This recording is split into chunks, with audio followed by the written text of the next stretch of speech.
You're being too clingy and desperate, Clarissa. I can't breathe around you anymore. Tyler's voice cut through the phone like a blade, and I felt my world tilt sideways.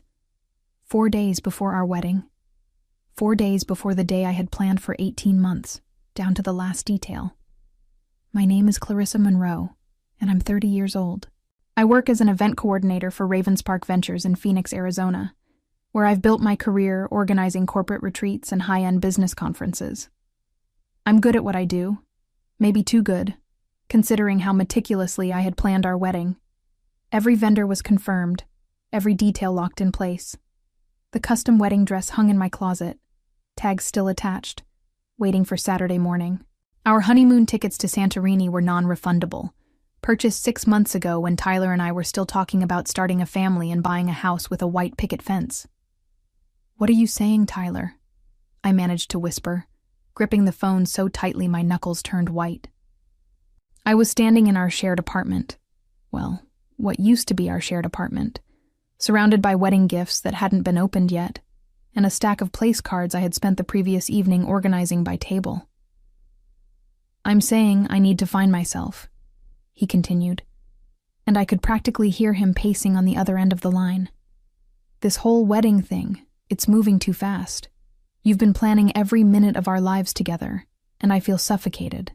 I can't marry someone who doesn't give me space to breathe." The words hit me like physical blows. Too clingy, desperate, suffocating. These weren't the words I expected to hear from the man who had proposed to me on a beach in San Diego 8 months ago, who had told me I was his everything, who had spent countless nights talking about our future together. "Tyler, we can talk about this," I said, my voice barely above a whisper. "If you need space, we can postpone." "No, Clarissa. It's over. I can't do this anymore. I thought I could, but I was wrong." His voice was cold, distant, like he was talking to a stranger instead of the woman he had promised to love forever. The line went dead, and I stood there holding the phone, staring at the wedding dress hanging on the back of my bedroom door. The silence in the apartment was deafening. Everything around me, the guest list taped to the refrigerator, the wedding favors stacked on the dining table, the honeymoon itinerary printed and highlighted, suddenly felt like evidence of my foolishness. Had I really been too clingy, too desperate for love? But as the initial shock began to wear off, something else started to simmer beneath the surface. Not just heartbreak, but anger. And maybe, just maybe, the beginning of a plan. I met Tyler 3 years ago at a coffee shop near my office, where he worked as a freelance graphic designer. He was charming, funny, and had this way of making me feel like I was the only person in the room when he talked to me. Our relationship moved quickly. Too quickly, according to my friends. But I was head over heels. When you work in event planning, you learn to appreciate people who can make decisions and commit to them. Tyler seemed like that kind of person. The first year was magical. We traveled together, spent lazy Sundays in bed reading the newspaper, and talked about everything from our favorite movies to our deepest fears. Tyler told me he had trust issues from past relationships, and I made it my mission to show him that not all women would hurt him. I was patient when he needed space, understanding when he canceled plans last minute, and supportive when his design business hit rough patches. But there were warning signs I chose to ignore, like how he would sometimes disappear for hours without explanation, or how he seemed uncomfortable whenever I brought up future plans. My best friend at the time, Victoria, tried to warn me that Tyler was pulling away, but I dismissed her concerns as jealousy. Victoria and I had been friends since college, but our relationship became strained when she started questioning Tyler's commitment to our relationship.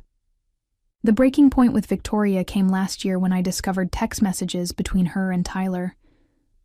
Nothing explicitly romantic, but enough to make me question whether my best friend was trying to sabotage my relationship. When I confronted Tyler about it, he told me Victoria had been flirting with him and that he had tried to shut it down politely. I believed him completely and cut ties with Victoria without giving her a chance to explain. Looking back now, I realize I was so desperate to believe in Tyler and our future together that I was willing to sacrifice a decade-long friendship to protect a relationship that was already cracking at the foundation. Victoria tried to reach out several times after our falling out, but I ignored her calls and messages. She even showed up at my apartment once, but I refused to open the door. Tyler and I got engaged 4 months after the Victoria incident. He proposed during what I thought was a makeup trip to San Diego, after a particularly bad fight about my controlling behavior. The proposal felt rushed, but I was so relieved that he wanted to commit to our future that I said yes without hesitation. The ring was beautiful, a vintage setting with a round diamond that caught the light perfectly, and I spent the next month showing it off to everyone I knew. Planning the wedding became my full-time obsession. I created spreadsheets for everything: vendor timelines, budget breakdowns, guest dietary restrictions, seating arrangements optimized for maximum social harmony. Tyler seemed amused by my attention to detail at first, calling me his little perfectionist, and joking that he was lucky to have someone so organized. But as the wedding date approached, his jokes became sharper, more critical.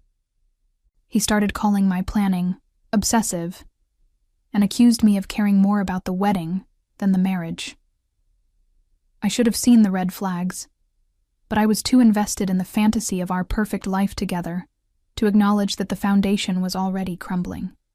The humiliation set in fully the next morning when I had to start making phone calls. 200 guests needed to be notified. The venue, the caterer, the photographer, everyone who had blocked out their Saturday for our celebration needed to know that there would be no wedding after all. Each conversation was a fresh wound, especially when people asked what happened, and I had to explain that the groom had simply changed his mind. My mother cried when I called her. My father, ever practical, immediately started asking about deposits and cancellation fees. My sister drove over from Tucson within hours, armed with ice cream and tissues, ready to help me pick up the pieces. But the person I really wanted to talk to was Victoria, the friend I had pushed away in my blind devotion to Tyler. Victoria and I had met during our sophomore year at Arizona State University, bonding over late-night study sessions and shared dreams of successful careers. She had been there through every major moment of my 20s, job interviews, family drama, bad breakups before Tyler. She knew me better than anyone, which was probably why she had tried to warn me about Tyler's commitment issues. After our falling out over the text messages, Victoria had tried to reconcile multiple times. She sent birthday cards, left voicemails explaining that Tyler had been the one initiating their conversations, and even reached out through mutual friends.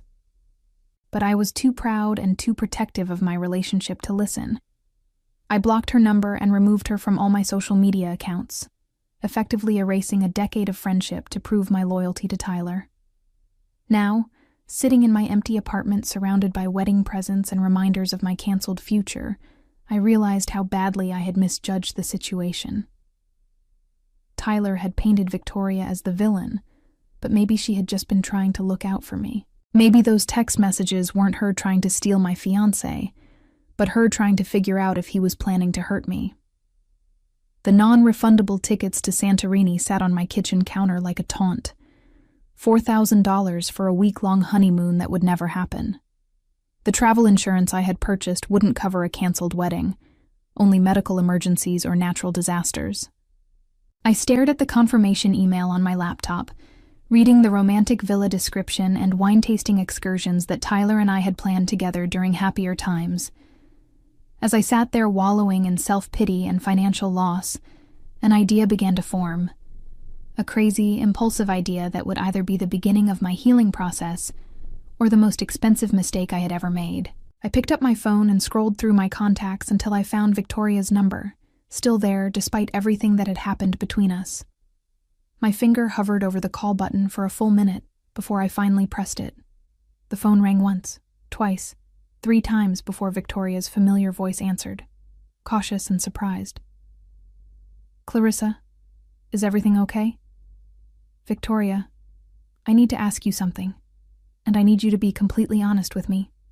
My voice was shaky, and I could hear the vulnerability in my own words. "Those text messages between you and Tyler last year, what really happened?" There was a long pause on the other end of the line, and I could almost hear Victoria choosing her words carefully.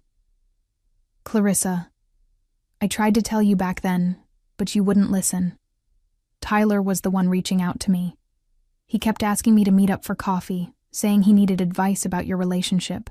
When I told him it wasn't appropriate for me to be in the middle of your problems, he got angry and accused me of being jealous of what you two had. My stomach dropped. What kind of advice was he asking for?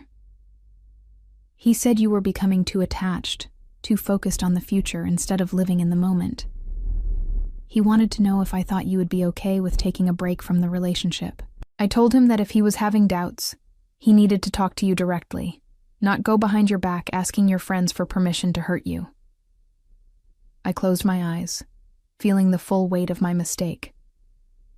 Victoria, I'm so sorry. I should have listened to you.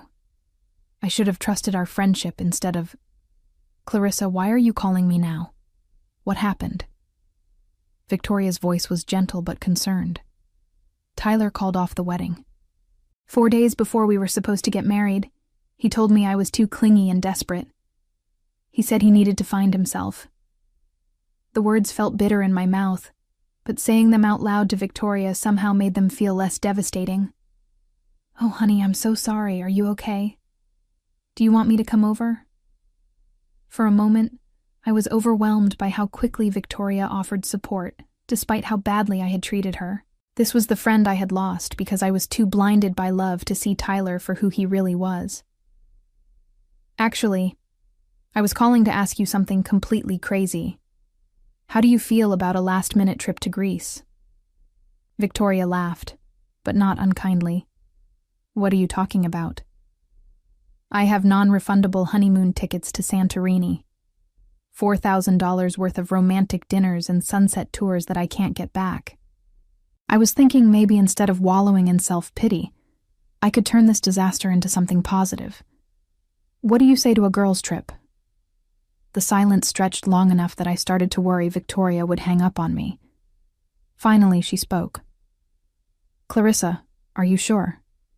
A week ago you wouldn't return my calls, and now you want to take me on your honeymoon? I know how it sounds, but I've been thinking about everything that happened between us, and I realize I was wrong. Tyler manipulated the situation to make you look like the bad guy, and I fell for it completely. I chose him over our friendship, and I've regretted it every day since. I can't undo the damage I caused, but maybe I can start making amends. When would we leave? Victoria asked, and I could hear the curiosity in her voice. Saturday, the day I was supposed to be getting married. The villa is booked, the flights are confirmed, and honestly, I think getting out of Phoenix for a week might be exactly what I need right now. Plus, Tyler always said I was too dramatic and emotional. Maybe it's time to show him just how dramatic I can be. Victoria was quiet for another moment, and then I heard something that made my heart lift for the first time in 24 hours. She was laughing. Really laughing. The kind of deep, genuine laugh that had made me fall in love with our friendship in the first place. You know what, Clarissa? That sounds like the best revenge I've ever heard. Count me in. As we started talking about packing and logistics, I felt something I hadn't experienced in months: excitement. Not the anxious, desperate excitement of trying to make Tyler happy, but genuine anticipation for an adventure with someone who actually cared about my well-being. For the first time since Tyler's phone call, I started to think that maybe this disaster could turn into something beautiful. The next 3 days flew by in a whirlwind of preparation and unexpected revelations. While Victoria rushed to get time off from her job at Unauthorized Apparel, where she worked as a marketing manager, I threw myself into transforming our honeymoon into the ultimate girls' trip. Every romantic dinner reservation became an opportunity for us to reconnect. Every couple's massage appointment was changed to side-by-side treatments for friends. But the most surprising part was how much I learned about Tyler during those 3 days of planning. When I called the hotel to change the reservation from a couple to 2 friends, the manager mentioned that someone else had already called, asking about the booking details. When I pressed for more information, I discovered that Tyler had been calling our vendors as late as Tuesday, 2 days before he called off the wedding. asking about cancellation policies and whether deposits could be transferred to future dates. The revelation hit me like a physical blow. Tyler hadn't made a sudden decision in a moment of panic. He had been planning to leave me for days, maybe even weeks, while I was addressing wedding invitations and confirming final guest counts. He had been calculating the best way to minimize his financial losses while devastating my life completely. When I shared this discovery with Victoria, her reaction was immediate and furious. "That calculating bastard," she said over coffee on Thursday afternoon. "He was planning his exit strategy while you were planning your future together. Do you realize how manipulative that is?" "I keep thinking about all the times he accused me of being controlling and obsessive," I said, stirring my latte absently. "But he was the one orchestrating everything behind the scenes.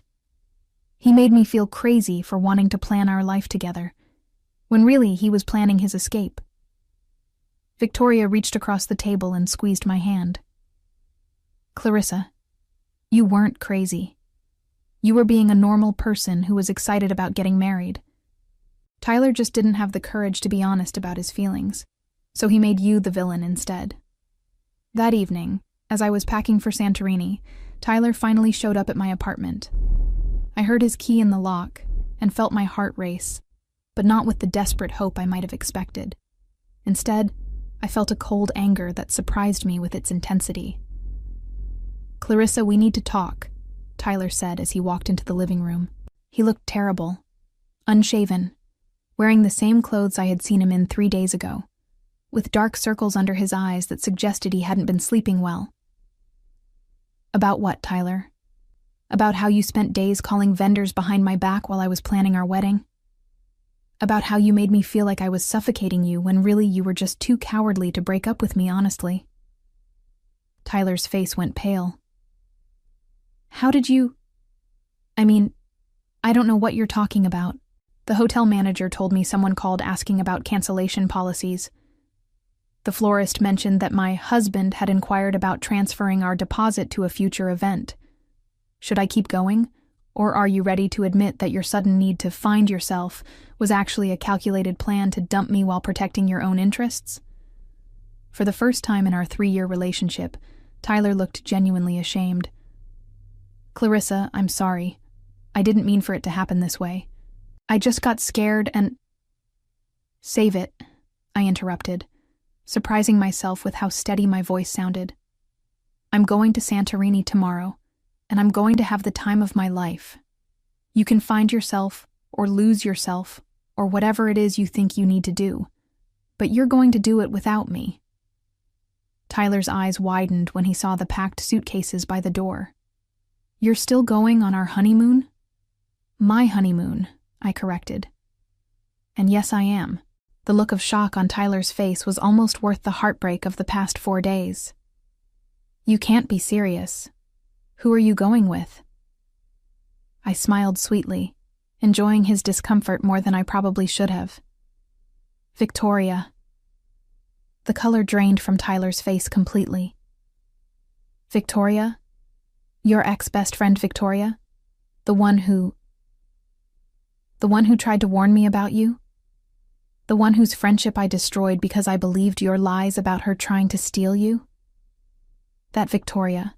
I picked up my camera bag and slung it over my shoulder. "Turns out she was right about you all along." Tyler started pacing around my living room, running his hands through his hair in the gesture I once found endearing, but now recognized as manipulation. "Clarissa, this is insane. You can't just run off to Greece with her. What will people think?" "I honestly don't care what people think anymore, Tyler. I spent 3 years caring about what you thought, and look where it got me." I zipped up my carry-on bag and checked that I had my passport and boarding passes. "Besides, all those people already know you called off our wedding 4 days beforehand. I don't think my choice of travel companion is going to shock anyone." "But Victoria hates me," Tyler said, and for the first time I heard real fear in his voice. "She's going to poison you against me completely." I laughed, but there was no humor in it. "Tyler, you poisoned me against yourself. Victoria doesn't need to say a word. Your actions speak loudly enough. Clarissa, please. I know I handled this badly, but maybe some time apart is exactly what we need. When you get back from Greece, we can talk about... No. The word came out harder than I intended, but I didn't soften it. There's no when I get back conversation. There's no working things out or taking a break or figuring out our issues. You made your choice when you spent days planning to humiliate me. Now I'm making mine. Tyler's face crumpled, and for a moment he looked like the man I had fallen in love with 3 years ago. I love you, Clarissa. I know I messed up, but I do love you. If this is what your love looks like, Tyler, then I don't want it. I picked up my phone and opened the camera app, suddenly struck by inspiration. Actually, since you're here, would you mind if I got a quick video? I'm planning to document this whole trip, and it might be nice to have some before footage to contrast with all the fun I'm about to have. Tyler stared at me like I had lost my mind. You want to film me? Just a quick clip of you explaining why you called off our wedding, for posterity. I held up my phone, already recording. Come on, Tyler. Tell everyone about how you need to find yourself, and how I was too clingy and desperate for someone as free-spirited as you. Clarissa, stop it. This isn't funny. You're absolutely right. It's not funny at all, but it's going to make for great content when I'm sipping wine on a terrace overlooking the Aegean Sea tomorrow. I lowered my phone and smiled at him. Don't worry, Tyler. I'll make sure to tag you in all my posts so you can see exactly how much fun your ex-fiancé is having on the honeymoon you didn't want. Tyler's expression shifted from confusion to something that looked almost like panic.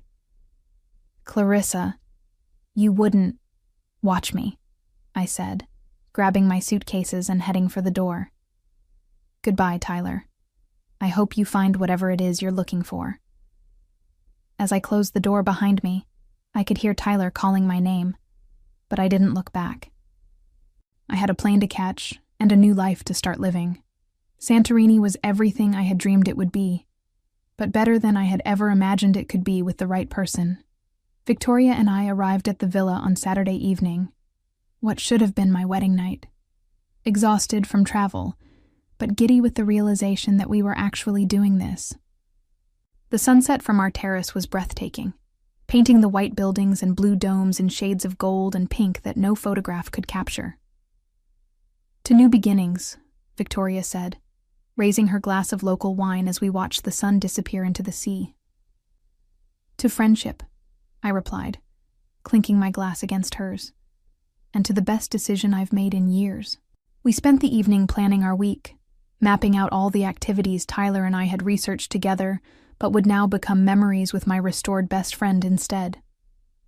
Every restaurant reservation, every tour, every romantic sunset spot would be transformed from a symbol of my failed relationship into a celebration of my freedom. That night, as I uploaded our first photos to social media, I felt a thrill of anticipation. The image of Victoria and me laughing on the terrace, wine glasses in hand, and the Santorini sunset behind us was captioned simply, "Best honeymoon ever. Thanks for the recommendation, Tyler." I tagged him in the post and set my phone aside, knowing it was only a matter of time before he saw it. The response was immediate and overwhelming. Friends who had been walking on eggshells around me since the wedding cancellation suddenly flooded the comments with heart emojis and messages of support. You look amazing. Living your best life. Tyler's loss. The validation felt incredible, but what felt even better was the genuine joy on Victoria's face as she read the comments over my shoulder. I can't believe how many people are rooting for you, she said, scrolling through the responses. Look at this. Even your cousin from Denver says she never liked Tyler anyway. I laughed, feeling lighter than I had in months. Apparently calling off a wedding 4 days beforehand doesn't win you many popularity contests. Who knew? By Wednesday, our Santorini adventure had taken on a life of its own. What started as a simple girls' trip had evolved into a full-scale documentation project, with Victoria and me filming everything from wine tastings to cooking classes to our attempts at traditional Greek dancing. The content was funny, spontaneous, and genuine. Everything my relationship with Tyler had stopped being months ago. The video that broke the internet, however, was filmed on Thursday evening at a seaside restaurant in Oya.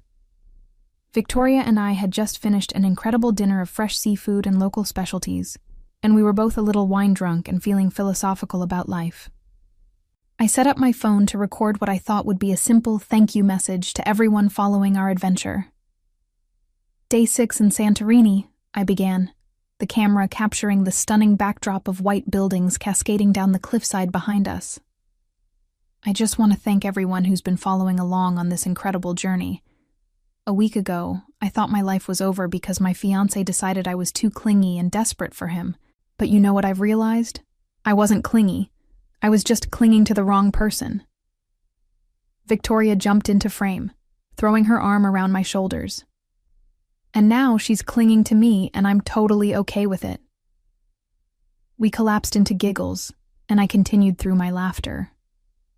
So Tyler, if you're watching this, and I know you are because you've viewed every single one of my stories, I just want to say thank you. Thank you for showing me what I don't want in a partner. Thank you for teaching me that I deserve better. And thank you for giving me the push I needed to rebuild the friendship I should never have sacrificed for you. The video ended with Victoria and me raising our glasses to the camera and shouting in unison, to finding yourself and losing the dead weight. Within hours, the video had been shared hundreds of times, with comments pouring in from friends, acquaintances, and complete strangers celebrating my transformation from heartbroken bride-to-be to confident, independent woman living her best life.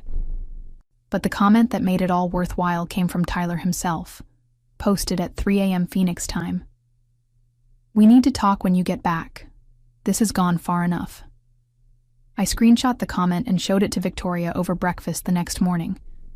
Her response was immediate. "Sounds like someone's realizing what he lost." I smiled, feeling a satisfaction deeper than any revenge I had planned. "Too little, too late," I said, and meant every word. As I reflected on this journey of reclaiming my life and friendships, I realized that sometimes the best revenge isn't about hurting the person who hurt you. It's about becoming so happy without them that their absence becomes a gift rather than a loss.